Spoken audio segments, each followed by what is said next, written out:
कल्पना कीजिए ऐसा संसार जिसमें युद्ध नहीं, ऐसा संसार जो रोने और नफरत से आजाद है। कोई गरीबी नहीं, जहां पर हर एक के पास अपना घर है। ऐसा संसार जहां पर प्राकृतिक विपदाओं का अस्तित्व नहीं। कल्पना कीजिए ऐसे संसार की जिसमें कोई अन्याय या धोखा नहीं है। ऐसे जीवन की कल्पना कीजिए जिसमें न कोई चिंता न कोई डर है। ऐसा समय तो आ रहा है जब संसार सिद्ध एकता को जान पाएगा। एक दिन आपको मुश्किलें सहनी नहीं पड़ेगी, लेकिन आप सिद्ध शांति और आनंद का जीवन जिएंगे। और वो दिन जैसे आप सोचते हैं उससे भी पहले शुरू होगा। यही तो है मिलेनियम, आने वाला सुनहरा युग। आज डॉक्टर डेविड जर्मया अपने संदेश में मिलेनियम की एक झलक दिखाते हैं। शैतान नहीं, आज यही आ रहा है दिशा परिवर्तन में। 37 एकड़ की जमीन जो कोलोराडो के दक्षिण पश्चिम भाग में है, ये ऐसी जगह जिसे कहते हैं ADX फ्लोरेंस। ये अमेरिका में सबसे सुरक्षित जेल है। अगर आप उसके कॉरिडोर में होकर चले तो आपको पता चलेगा कौन कौन सा अपराधी है, जिनमें हैं जकरियास मसावी जो 9/11 के अटैक का मास्टरमाइंड था, टेरी निकल्स जिसने 1995 के ओक्लाहोमा बॉम्बिंग की प्लानिंग की थी, जेम्स मार्सेलो जो शिकागो के अपराध का बॉस था, El Chapo Mexican drug king और हाल ही में थियोडोर करिंस्की यूनिबॉमर जो 2023 में अपने सेल में मृत पाया गया। सुपर स्पाई रॉबर्ट्स हैंसन ये भी अपने सेल के कमरे में मर गए। अगर कोई इस जेल में जाता है तो वो जिंदा नहीं लौटता, वो मर जाता है। वहाँ का कारावास लंबे समय का होता है और हर एक व्यक्ति बहुत ही सुरक्षित रूप में रखा जाता है। उनके सेल के बाहर का समय कम या नहीं के बराबर होता है। ये यूनिट जो आप स्क्रीन पर देख रहे हैं ये 7x12 का है, जिसमें स्टूल और डेस्क तो कंक्रीट का बना होता है, कंक्रीट का ही बेड जिस पर फोम पैड है और टॉयलेट जिसके ऊपर में सिंक है। सेल्स तो साउंड प्रूफ हैं। बहुत से कैमरा हर एक कैदी को दिन के 24 घंटे मॉनिटर करते हैं। लाइट अंदर आने के लिए छोटी छोटी खिड़कियां बनाई गई हैं और ये छोटी छोटी खिड़कियां इस तरह से डिज़ाइन की गई है कि कैदी न जाने कि ये कहाँ पर हैं। और ये दिलचस्प बात है, ADX फ्लोरेंस से अब तक कोई भी बचकर नहीं निकला है। मैं जानता हूँ केवल एक और है ऐसी जेल जो अमेरिका के सुपरमैक्स से भी ज़्यादा सुरक्षित है, जो सर्वशक्तिमान परमेश्वर ने सबसे दुष्ट के लिए बनाई है, संसार के सबसे बुरे के लिए। और उस जेल को अतः कुंड के नाम से जाना जाता है या अबिस कहते हैं। प्रकाशित वाक्य 20 के अनुसार स्वर्ग से एक स्वर्गदूत आएगा और यूहन्ना ये बताता है उसके हाथ में अथाह कुंड की कुंजी और एक बड़ी जंजीर थी। उसने उस अजगर अर्थात पुराने सांप को जो इब्लिस और शैतान है उसे पकड़कर 1000 वर्ष के लिए बांध दिया और उसे अथाह कुंड में डालकर बंद कर दिया और उस पर मोहर लगा दी कि वो 1000 वर्ष के पूरे होने तक जाति जाति के लोगों को फिर न भरमाए। आने वाले इस शांति के युग की बहुत ही महत्वपूर्ण बात तो ये है, ये आने वाला मिलेनियम, ये आने वाला सुनहरा युग वो है इस पूरे समय काल में शैतान वहाँ पर बिल्कुल नहीं रहेगा। संसार तो 3,65,250 दिनों तक शैतान से पूरी तरह आज़ाद होगा। ये ऐसे 1000 साल है जिसमें शैतान नहीं होगा। क्या आप इससे सहमत हैं? जब शैतान को अथः कुंड में बंद कर दिया जाएगा तो इस पृथ्वी पर उसका प्रभाव कम नहीं लेकिन उसका अस्तित्व ही नहीं रहेगा। कल्पना कीजिए ऐसा संसार जहां पर शैतान अगुवों की और पापियों की परीक्षा नहीं कर सकेगा कि कमजोर का लाभ उठाए और बलवान को भ्रष्ट करे। प्रकाशित वाक्य 20 के शुरुआती इन वचनों के बारे में मैं चाहता हूं आप 3 बातें जानें। आइए सबसे पहले शैतान के व्यक्तित्व को देखते हैं। आप बाइबल में ऐसा दूसरा कोई वाक्य नहीं पाएंगे जहां शैतान का सबसे ज़्यादा विवरण दिया गया है इससे बढ़कर। वो अजगर, वो पुराना सांप जो इब्लिस और शैतान है। प्रकाशित वाक्य 20 वचन 2। यहाँ ये 4 नाम हैं, 4 अलग अलग व्यक्ति नहीं हैं, लेकिन एक ही व्यक्ति के 4 नाम हैं। ये तो नाम की ऐसी सूची है जिसमें अधिकार है, जिसकी आप घोषणा करते हैं उन्हें जेल में डालने के पहले। इन 4 नामों के पीछे जो है वो दिलचस्प है। सबसे पहले शैतान को अजगर कहा गया है। यूहन्ना शैतान को अजगर के रूप में बताता है। ये प्रकाशित वाक्य 12 में पहले भी आता है। अगर आप प्रकाशित वाक्य 12 में पढ़े तो यूहन्ना एक बड़े लाल अजगर को देखता है जिसने हमारे प्रभु के पहले आगमन में ही मसीहा को मारने की कोशिश की थी, और वो उसके दूसरे आगमन के समय होने वाली घटनाओं पर भी अधिकार करेगा। यहाँ प्रकाशित वाक्य 20 में यूहन्ना उस अजगर के आखिरी वर्जन को पहचान लेता है। वो कहता ये अजगर तो शैतान है, शैतान ही वो अजगर है। और फिर बाइबल उसे कहती है ये तो पुराना सांप है। पुराना सांप ये तो हमें पीछे ले जाता है उत्पत्ति अध्याय 3 में, जब सर्प अदन की वाटिका में आया कि आदम और हव्वा की परीक्षा करे, कि परमेश्वर पर संदेह करे और उसकी आज्ञा भंग करे। शैतान तो बाइबल को मिसकोट करके भरमाता है। वाटिका में उसने हव्वा पर इसका उपयोग किया। मत्ती 4 में लिखा उसने हमारे प्रभु पर भी इसका उपयोग करने की कोशिश की। शैतान बड़ी धूर्तता से वचन का उपयोग करता है, संदर्भ के बाहर ले जाकर बहुतों को भरमाता है। शैतान तो इन वचनों का इनकार नहीं कर सकता है। वो भरमाता है वचन का उपयोग करके, इसमें अपने कुछ शब्द जोड़कर या घटाकर। वो वचन को संदर्भ से बाहर लेकर जाता है। इसका जैसे उपयोग नहीं करना चाहिए वैसे वो उपयोग करता है। दुर्भाग्यवश शैतान तो हम में से ज़्यादातर लोगों से वचन को अच्छे से जानता है और इसका उपयोग करने से नहीं डरता। उसने आदम और हव्वा पर इसका उपयोग किया और जंगल में हमारे प्रभु पर भी इसका उपयोग किया। उसने अपनी एक भी युक्ति नहीं बदली, लेकिन वो उन्हीं का उपयोग करता है, बार बार उपयोग करता है। यूहन्ना इस शैतान के बारे में हमें तीसरा शीर्षक देता है, वो अजगर जो पुराना सांप है, जो कि इब्लिस है। इंग्लिश शब्द डेविल ये लैटिन शब्द से आता है जो है डियाबोलिस, और इसका मुख्य अर्थ है जो दोष लगाता है या झूठ बोलता है। बाइबल हमें बताती है कि शैतान हम पर दोष लगाने वाला है। वो पिता के सामने आकर कुछ इस तरह से कहता है, क्या तुमने देखा डेविड जर्मिया नीचे पृथ्वी पर इस हफ्ते अपना आपा खो बैठे या क्रोधित हो बैठे या ये या वो किया। वो दोष लगाता है, वो कोशिश करता है कि परमेश्वर के सामने हम ऐसा कुछ बनाए जो परमेश्वर स्वीकार नहीं करते। और फिर हमारे अपने वकील प्रभु यीशु मसीह वहाँ पर हैं जो कि हमारे लिए वहाँ मध्यस्थी करते हैं। तो हमें इसकी चिंता नहीं करनी, पर हमें जानना है कि शैतान का उद्देश्य यही है कि वो दोष लगाते जाएं। ये तो पीठ पीछे बोलना है, इसमें किसी के बारे में नुकसानदेह जानकारी फैलाते चले जाना है ताकि उनके चरित्र की हानि कर सके। क्या हम कभी इतने बदनाम करने वाले समय में रहे हैं जैसे कि अब रह रहे हैं? आप जहां भी मुड़े यही तो हो रहा है।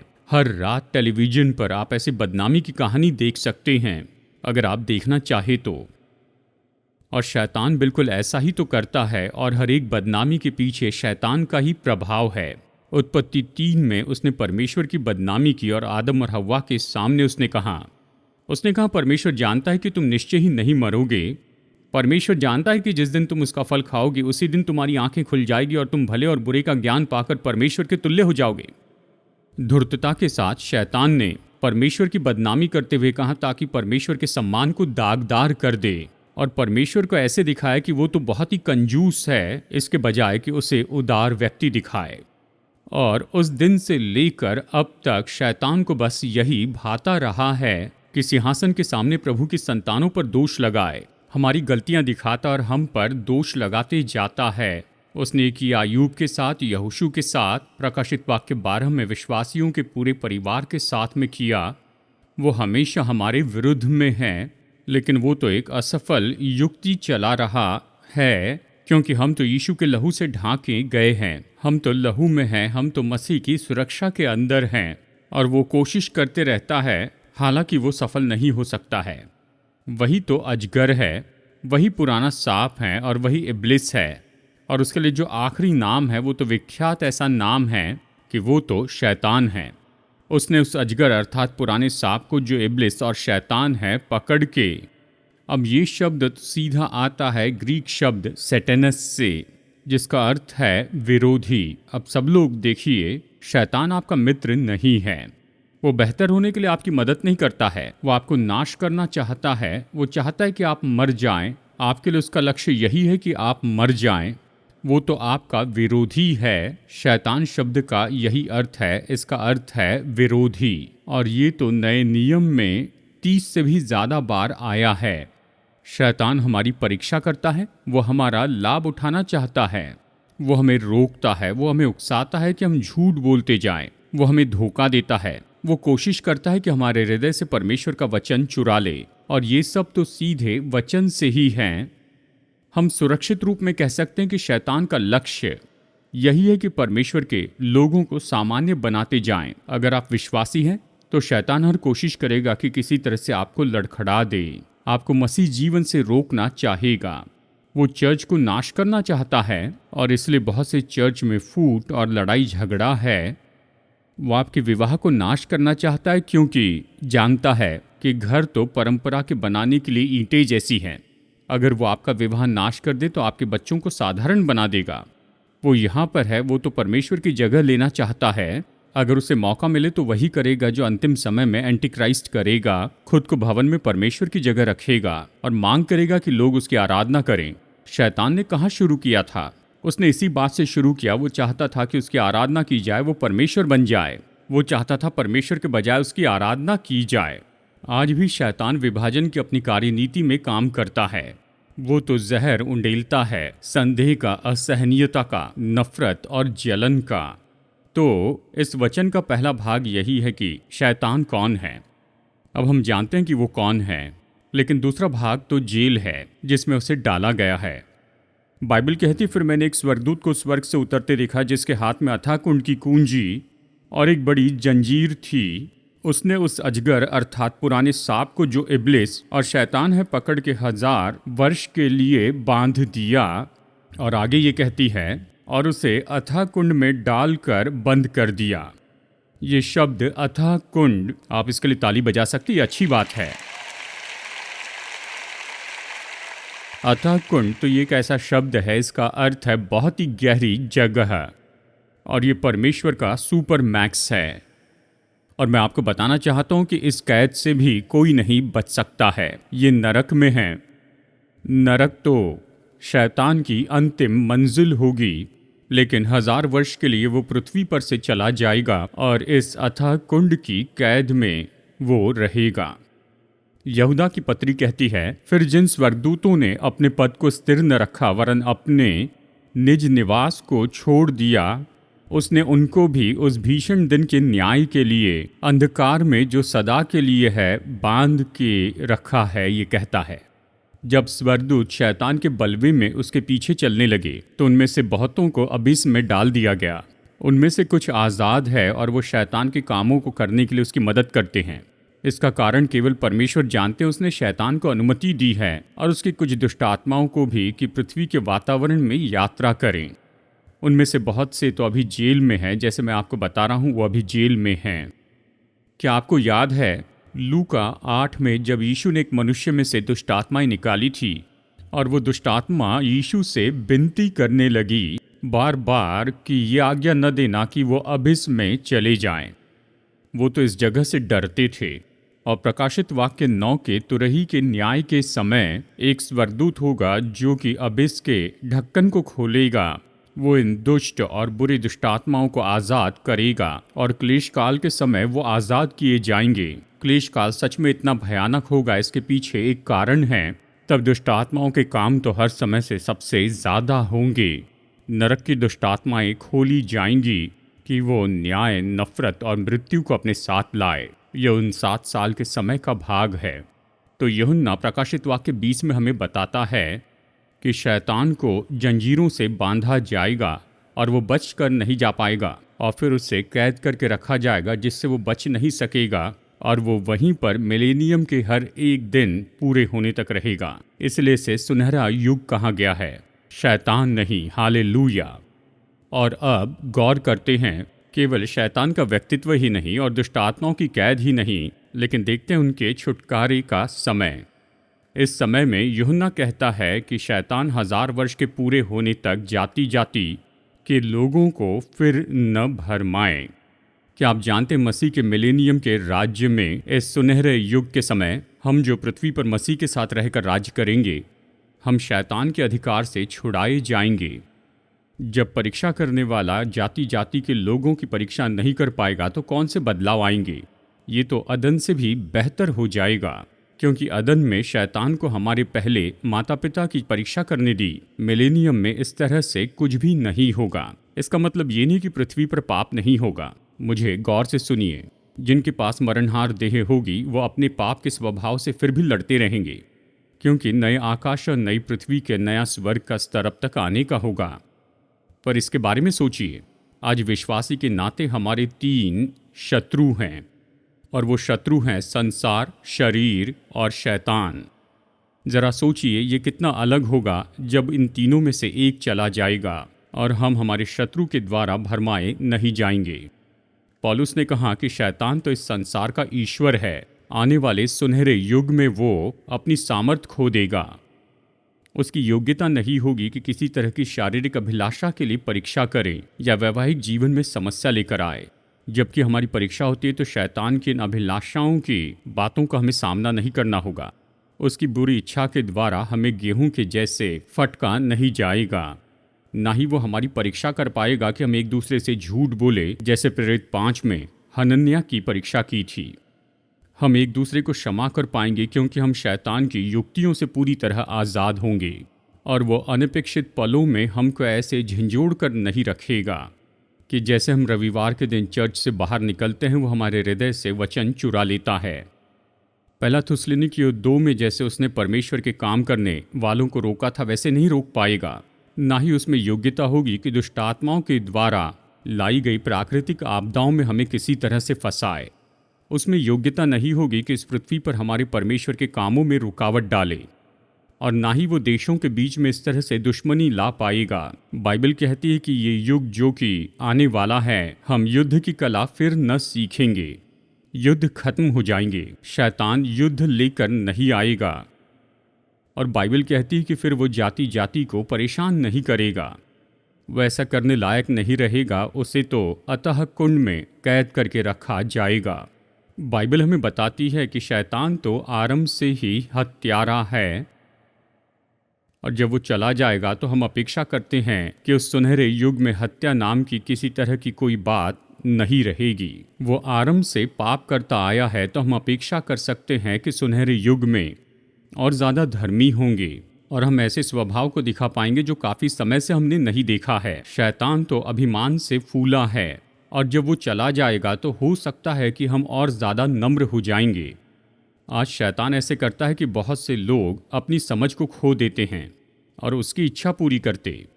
आने वाला सुनहरा युग तो बुद्धि और समझ का समय होगा। शैतान को ये पसंद है कि परमेश्वर की संतानों को जेल में डाल दे और हर तरह से उन्हें सताते चले जाए। मैं आपको बताना चाहता हूँ जो मैंने इस हफ्ते सीखा है। आप परेशानी नहीं चाहते हैं तो शैतान पर प्रचार मत कीजिए। यह हैरान करता है कि अभी भी उसके पास में इतनी सामर्थ है।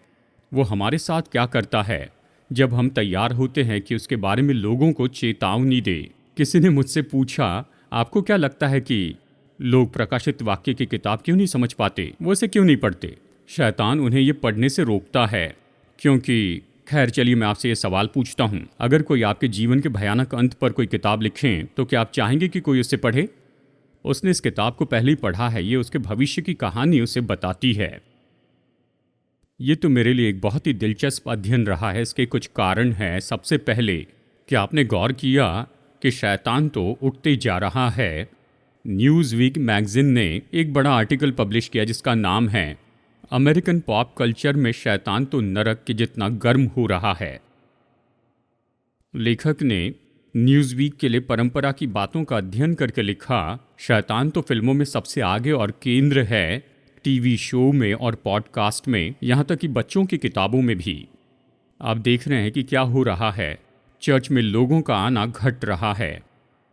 आत्मिकता तो आगे नहीं बढ़ रही है। थोड़ी संख्या बढ़ गई थी कोविड के समय, और जैसे ही कोविड का खतरा चला गया, हम कोविड के पहले जितनी उपस्थिति होती थी उसी स्तर पर नहीं लौटे, लेकिन उससे भी घटते चले गए।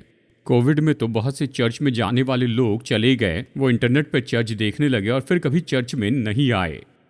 अब देखिए क्या हुआ है, ये जो खालीपन तैयार किया गया मसीहत का सही दिशा में आगे बढ़ने की कमी के कारण, वो खाली जगह भरी गई ऐसी कुछ शैतानी बातों के द्वारा।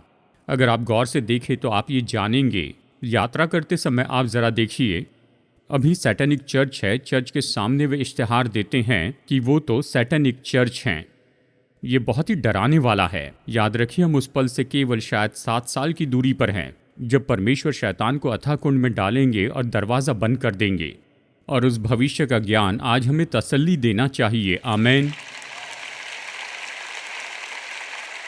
तो हमें शैतान के बारे में इतना ज़्यादा सचेत नहीं होना चाहिए, लेकिन हमें इन बातों को कभी भूलना भी नहीं चाहिए। हम ये नहीं सोचते कि शैतान की हार ये भविष्य की घटना है, वो तो पहले से ही हारा हुआ है, बस अपने दंड आज्ञा की राह देख रहा है। और इस बीच में वो बहुत सक्रिय है। वो क्यों सक्रिय है? क्योंकि वो जानता है कि उसका समय बहुत कम है, उसका न्याय होने वाला है। शैतान तो हराया गया है, लेकिन उसे बांधकर अथाह कुंड में नहीं फेंका गया है। इसलिए सचेत हो और जागते रहो, क्योंकि तुम्हारा विरोधी शैतान गरजने वाले सिंह के समान इस खोज में रहता है कि किसको फाड़ खाए। वचन कहता है शैतान आपको नाश करना चाहता है, शैतान मुझे नाश करना चाहता है, और सबसे बढ़कर वो आपके प्रभाव को नाश करना चाहता है, आपको खेल से निकालना चाहता है ताकि आप इस खेल में सक्रिय सहभागी ना हो सके। और वो इसे कर रहा है, बार बार करते जा रहा है, लगभग मानो हर सप्ताह करता है। तो फिर केवल इतना ही न करे, प्रभु में भरोसा रखें और याद रखें, बाइबल कहती है जो तुम में है वो उससे जो संसार में है बड़ा है। दूसरे शब्दों में, आप में जो रहता है वो शैतान से बड़ा है। सच में, चलिए मैं आपको कुछ बताऊं दोस्तों, शैतान तो परमेश्वर के यूनिवर्स में भी नहीं है, वो तो परमेश्वर के तुल्य भी नहीं है, वो परमेश्वर के सामने कुछ नहीं है। परमेश्वर तो शैतान से बहुत ही ज़्यादा महान है। शैतान शायद सामर्थी होगा, लेकिन उसकी सामर्थ कुछ नहीं। जब परमेश्वर ये ठान ले कि शैतान को निकाल कर रखेंगे, तो एक ही पल में वो 1000 साल के लिए चला जाएगा, और फिर जब 1000 वर्ष पूरे हो जाएंगे, उसे आग की झील में डाल दिया जाएगा और वो वहीं पर सदा के लिए रहेगा। एक डॉक्टर ने एक किताब लिखी जिसका नाम है आपका परमेश्वर बहुत ही छोटा है। तो एक लेखक ने इस तरह से कहा, नई किताब लिखनी चाहिए कि तुम्हारा शैतान बहुत बड़ा है। मैं आपसे कहता हूँ, आप उससे सावधान रहिए। वो आपके उद्धार के लिए दहशत नहीं, वो आपके परमेश्वर के लिए कोई दहशत नहीं। जब आप शैतान को उसकी जगह पर रखते हैं तो आप परमेश्वर के सारे हथियार पहन लेते हैं। इफिसियों 6, यानी अपनी जगह डटे रहते हैं, आपको चिंता नहीं करनी है। स्टीव ब्राउन एक छोटे लड़के की कहानी बताते हैं जिसके पड़ोस का एक लड़का उसे परेशान किया करता था। एक दिन वो परेशान करने वाला लड़का इसके यार्ड में आया और ये लड़का बहुत डर गया। तनाव के कुछ समय बीतने के बाद उस लड़के ने निर्णय लिया कि अब ये बहुत हो गया। उसने निर्णय लिया कि इस सताने वाले लड़के का मैं सामना करूंगा। वो बड़ी साहस से उसकी ओर बढ़ा और फिर वो खुद हैरान हो गया कि वो सताने वाला डर गया और वो तो कांपने लग गया। तो इस लड़के को बड़ी सामर्थ्य महसूस हुई और वो सोचने लगा, मैं तो सच में कुछ हूँ, मैं तो बहुत ही साहसी हूँ। फिर उसने मुड़कर देखा कि उसके पिताजी उसके पीछे पोर्च में खड़े हैं। मैं आपको बताना चाहता हूँ, जब शैतान आता है तो आपके पिता पोर्च में आपके पीछे खड़े हैं। आप शैतान से अकेले नहीं लड़ते हैं, आपके पास पिता और पुत्र और पवित्र आत्मा है। प्रतिज्ञा ये है, तुम किसी ऐसी परीक्षा में न पड़े जो मनुष्य के सहने से बाहर है। परमेश्वर सच्चा है, वो तुम्हें सामर्थ से बाहर परीक्षा में न पड़ने देगा, वरन परीक्षा के साथ निकास भी करेगा कि तुम सह सको। कहता है, क्या कहता है? ताकि तुम सह सको। तो शैतान से डर कर ऐसे यहाँ वहाँ न घूमें। आपको उससे डरने की ज़रूरत नहीं है, आपको उसके बारे में सचेत होना है और आपको उसके बारे में ज्ञान रखना है और उसे अपने जीवन में उसकी बदसूरत शक्ल दिखाने न दे। ऐसा मत कीजिए। शैतान तो और कुछ नहीं, केवल वो नकल करता है। वो यही है दोस्तों, शैतान के पास अपनी असली योजना नहीं है। यीशु जगत की ज्योति है तो शैतान ज्योतिर्मय स्वर्गदूत होना चाहता है। यीशु राजाओं के राजा है तो शैतान घमंड की संतान के ऊपर राजा है। यीशु शांति के राजकुमार है, शैतान इस संसार का ईश्वर है, वो तो आकाश मंडल के हाकिमों के ऊपर है। यीशु तो प्रभु मेरे परमेश्वर हैं और शैतान इस युग का ईश्वर है। यीशु तो यहूदा के गोत्र के सिंह हैं और शैतान तो गरजने वाला सिंह है, ढूंढता है कि वो किसे फाड़ खाए। मैं यही कहूँगा, शैतान के बारे में यही कहूँगा। उत्पत्ति 3 के बाद उसके अंदर कोई और विचार नहीं आया। वो तो बस उन्हीं परीक्षाओं के साथ वापस आते रहता है, शरीर की अभिलाषा, आंखों की अभिलाषा और जीविका की घमंड की। उसने आदम और हव्वा के साथ यही किया, जंगल में यीशु के साथ यही किया और इसी के साथ में हमारे पास में आता है। तो बाइबल कहती है कि हम शैतान की युक्तियों से अनजान नहीं हैं, इसलिए मैं इस संदेश प्रचार कर रहा हूँ। सचेत रहिए, उसके विरुद्ध में खड़े रहिए, परमेश्वर के सारे हथियार पहन लें, उसे हराने के लिए वचनों का उपयोग करते जाएं और बिल्कुल न डरें। आपको डरने की जरूरत नहीं। आप जिस परमेश्वर की सेवा करते हैं वो सृष्टि के सृष्टिकर्ता हैं। मैं सोचता हूँ शैतान से निपट सकते हैं।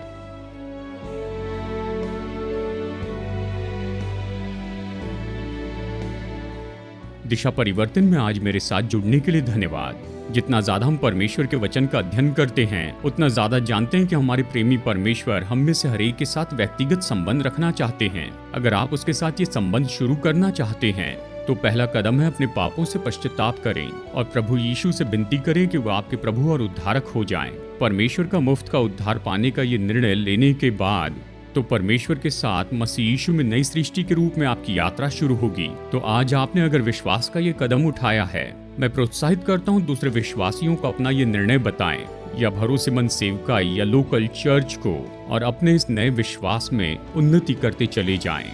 जैसे आप प्रभु के साथ चलते हैं, परमेश्वर आपको आशीष दे। और मैं अगली बार आपसे मुलाकात करने की आशा करता हूँ यहीं पर दिशा परिवर्तन में।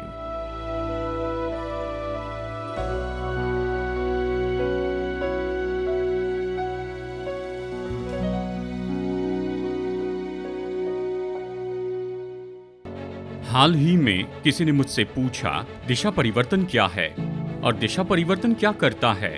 ठीक है, जहाँ पर परमेश्वर का वचन है, इसे प्रचार करते हैं और फिर इसे सिखाते हैं और फिर इसके साथ पहुँचते हैं। हम बक्से के बाहर सोचते हैं और जो अपेक्षा की गई उससे बाहर सेवकाई करते हैं। अगर आप इसे खोजेंगे तो आप इसे वहाँ पर पाएंगे। दिशा परिवर्तन बहुत सी भाषाओं में है, बहुत सी परंपरा और बहुत सी पीढ़ियों में भी है, और हम उच्च शिक्षा में भी हैं। हम 265 लोग हैं और दुनिया के 8 बिलियन लोगों तक पहुंचने की कोशिश करते हैं। सही है, हम परमेश्वर का कभी न बदलने वाला वचन दे रहे हैं इस हमेशा बदलने वाले संसार में। ये कोई छोटा लक्ष्य नहीं है, लेकिन परमेश्वर के मार्गदर्शन और सामर्थ्य के द्वारा हम यही तो करते हैं। यही है दिशा परिवर्तन।